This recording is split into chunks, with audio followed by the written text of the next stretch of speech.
Hello everyone, welcome to easy Vidya channel. Easy Vidya channel में आपका स्वागत है। अगर अभी तक आपने इजी विद्या चैनल सब्सक्राइब नहीं किया तो प्लीज़ सब्सक्राइब कर लीजिए। आज पढ़ेंगे सूफी काव्य परंपरा, सूफी काव्य धारा के कवि, उनकी रचनाएं और सूफी काव्य परंपरा की प्रवृत्तियाँ। हिंदी साहित्य के इतिहास में 3 काल माने गए हैं: आदिकाल, मध्यकाल एवं आधुनिक काल। मध्यकाल को 2 भागों में विभाजित किया गया: भक्ति काल एवं रीति काल। भक्ति काल में 2 धाराएं थीं, निर्गुण काव्य धारा और सगुण काव्य धारा। निर्गुण काव्य शाखा के भी 2 भागों में विभाजित किया गया इनको, संत काव्य और सूफी काव्य। तो आज पढ़ेंगे सूफी काव्य को। सूफी काव्य परंपरा। भारत में सूफियों का आगमन 12वीं सदी के प्रारंभ में हुआ था। पंडित परशुराम चतुर्वेदी ने अल्लू ज्वरी को भारत का पहला सूफी संत कहा है। इसके पूर्व ये सूफी संत विदेश में फारस के रहने वाले थे। ये मोहम्मद साहब के उपदेशों में प्रेम भावना को अपना मूल मंत्र मानते हैं। कहा जाता है कि सूफी संतों का आविर्भाव मदीना में हुआ था। मदीने की मस्जिद के सामने एक सुफ्के पर बैठने वाले फकीरों को सूफी कहा जाता था। मदीने के सामने एक चबूतरा था, उसमें बैठकर जो नमाज पढ़ते थे या भक्ति करते थे उन्हें सूफी कहा जाता था। एक अन्य मत के अनुसार अपने सदाचार एवं व्यवहार के कारण सबसे अलग सफ यानी कि पंक्ति में खड़े होते थे।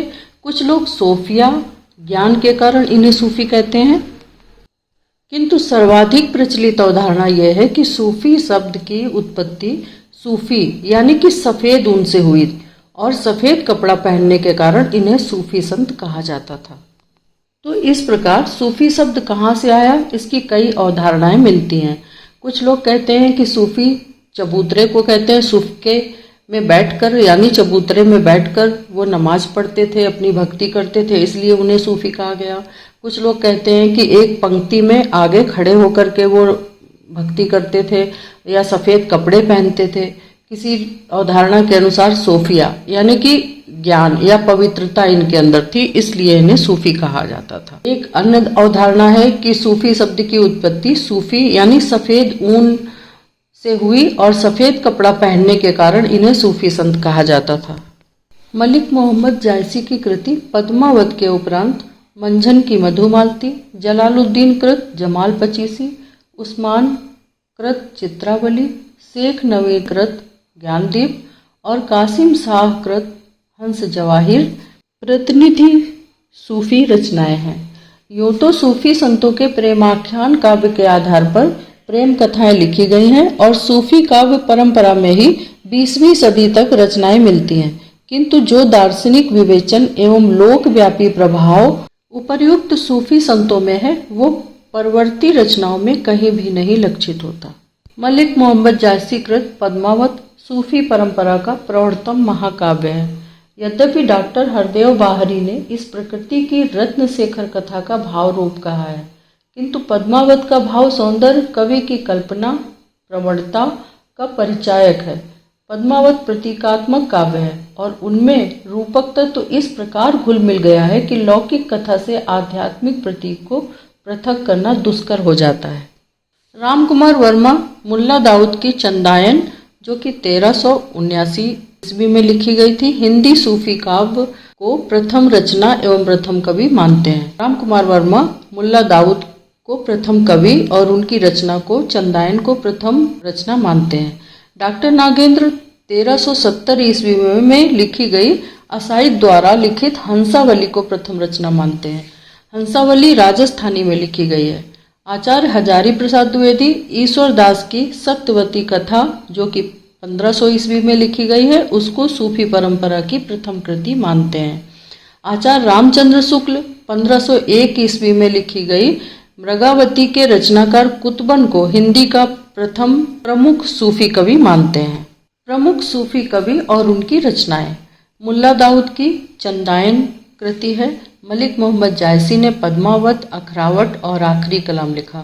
मंझन की कृति है मधुमालती, कुतुबन की मृगावती, शेख नवी की ज्ञानदीप, उस्मान की कृति है चित्रावली, नूर मोहम्मद की कृति है अनुराग बांसुरी कासिम शाह की कृति है हंस जवाहिर। हिंदी के प्रमुख सूफी कवियों में यद्यपि आरंभ में केवल मुस्लिम कवियों का ही उल्लेख होता था, किंतु नवीनतम शोधों के जिन 53 कवियों के प्रेमाख्यान उपलब्ध हुए हैं, उनमें से डॉक्टर नागेंद्र ने 36 को हिंदू और आरंभ के 11 कवियों में से 8 को हिंदू बताया है। इन सूफी कवियों का उद्देश्य सूफी मत का प्रचार ही था और उनका मत था कि इस प्रेम तत्व का प्रचार होने से प्रेम का विस्तार होगा। भारत में सूफियों के 4 संप्रदाय प्रचलित हुए, चिश्तिया, सुहरवर्दिया, कादिरिया और नक्शबंदिया।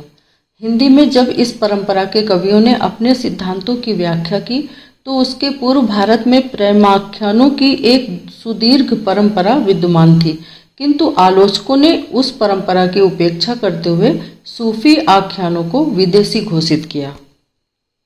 आचार्य रामचंद्र शुक्ल के अनुसार भारतीय प्रेम पद्धति का आदर्श राम सीता के विवाह उपरांत प्रेम में ही मिलता है, जबकि प्रेम आख्यानों में विवाह पूर्व समाज निरपेक्ष स्वच्छंद प्रेम का निरूपण हुआ है। अतः इसे भारतीय प्रेम पद्धति के अनुकूल स्वीकार नहीं किया जा सकता, लेकिन भारतीय परंपरा में ही विवाह पूर्व प्रेमाख्यानों का वर्णन मिला है, जैसे कि श्रीमद् भागवत के उर्वशी पुरूरवा प्रेमाख्यान, महाभारत के नल दमयंती तथा पुराणों में उषा अनिरुद्ध और कृष्ण राधा के प्रेमाख्यान वैवाहिक मर्यादा से नहीं अपितु सौंदर्य अनुभूति से ही प्रेरित हैं और उनके आधार पर अनेक कथा काव्य विरचित हुए हैं।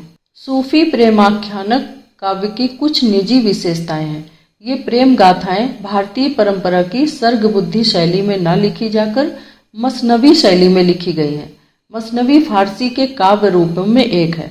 मसनवी में उपदेशात्मक एवं आख्यायिका साथ साथ रहते हैं। इसके शेर के दोनों मिसरों का तुक तो मिलता है, किंतु एक शेर से दूसरे शेर का तुक अलग हो जाता है।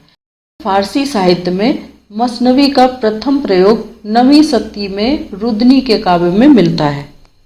सूफी काव्य की प्रमुख प्रवृत्तियां या विशेषताएं।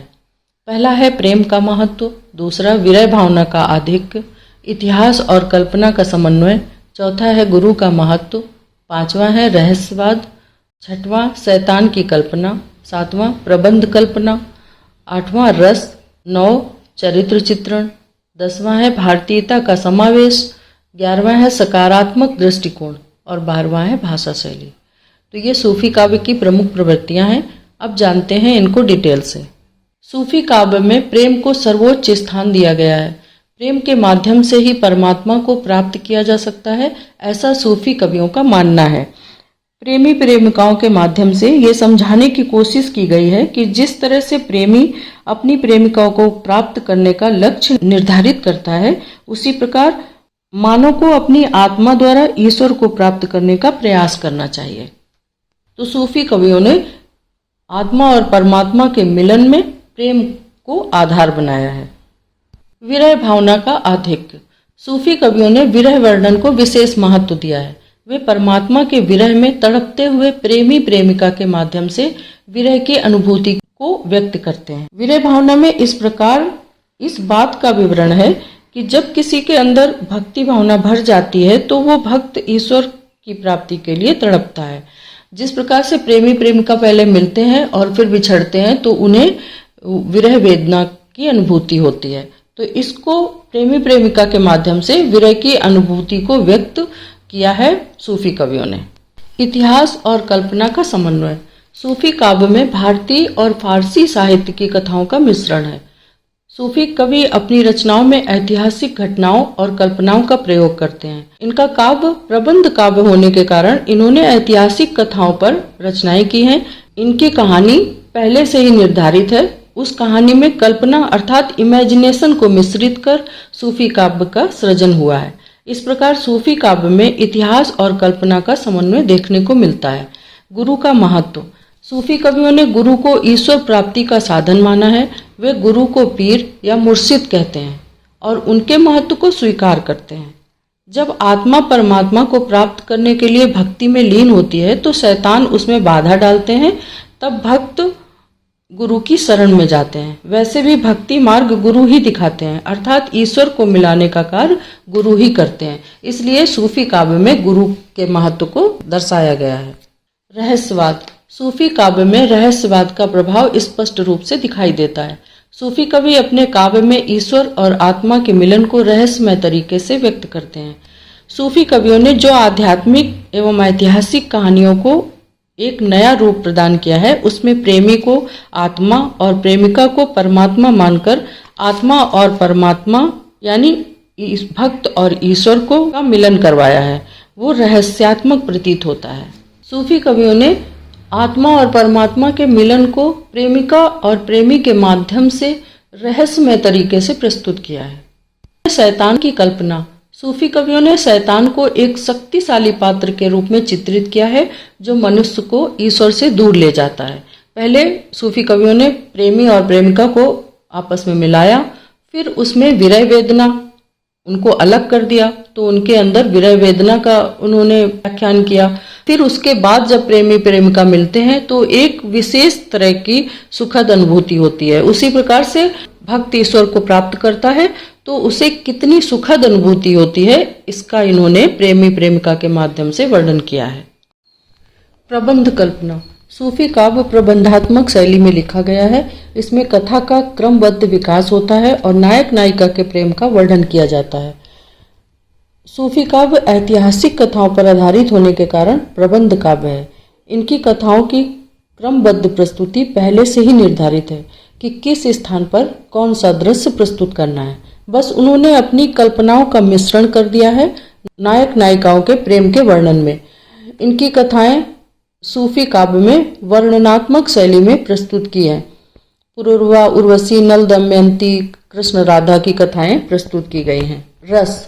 सूफी काव्य में श्रृंगार रस, वीर रस और शांत रस का प्रयोग किया गया है। श्रृंगार रस का प्रयोग नायक नायिका के प्रेम प्रसंगों में किया गया है, जबकि वीर रस का प्रयोग युद्धों और संघर्षों के वर्णन में किया गया है। श्रृंगार रस में संयोग श्रृंगार की अपेक्षा वियोग श्रृंगार का अधिक प्रयोग देखने को मिलता है, जबकि युद्ध में वीर रस का वर्णन दृष्टिपात होता है। चरित्र चित्रण। सूफी कवियों ने अपने काव्य में नायक नायिका के चरित्रों का प्रभावशाली चित्रण किया है। वे नायक नायिका को उदात्त चरित्र वाला और प्रेम के प्रति समर्पित दिखाते हैं। इसमें पुरूरवा, अनिरुद्ध, कृष्ण और राजा नल आदि के चरित्र को उदात्त चरित्र वाला और समर्पण की भावना देखने को मिलती है। भारतीयता का समावेश। सूफी काव्य में भारतीय संस्कृति और दर्शन का प्रभाव स्पष्ट रूप से दिखाई देता है। सूफी कवियों ने भारतीय कथाओं, प्रतीकों और मान्यताओं का प्रयोग किया है। कृष्ण राधा, उर्वशी, पुरूरवा, नल, दमयंती आदि कथाओं में भारतीय प्रेम और संस्कृति और दर्शन का प्रभाव है। सकारात्मक दृष्टिकोण। सूफी कवियों का दृष्टिकोण सकारात्मक होता है। वे प्रेम, सहानुभूति और सहिष्णुता में विश्वास रखते हैं। सूफी काव्य इस्लाम की कट्टरता एवं हिंदुत्व के बवंडर को नहीं अपितु भाईचारे का संदेश देता है। इन्होंने इस्लाम और हिंदू को एक करने की कोशिश की है। सकारात्मक दृष्टिकोण अपनाते हुए समन्वय की स्थापना की है। भाषा शैली। सूफी काव्य की भाषा अवधी और राजस्थानी है। सूफी कवियों ने अपनी भाषा में मधुरता और सरलता का प्रयोग किया है। इनके काव्य में मसनवी शैली का प्रयोग अधिक हुआ है। आशा करते हैं कि आपको ये वीडियो पसंद आया हो, तो please subscribe Viji Vidya channel, like videos and comments below. Notification का बटन ऑन कर लीजिए जिससे हमारे नोटिफिकेशन आप तक पहुंचते रहें, और प्लीज़ सब्सक्राइब करके हमारे चैनल को आगे बढ़ाने में मदद करिए।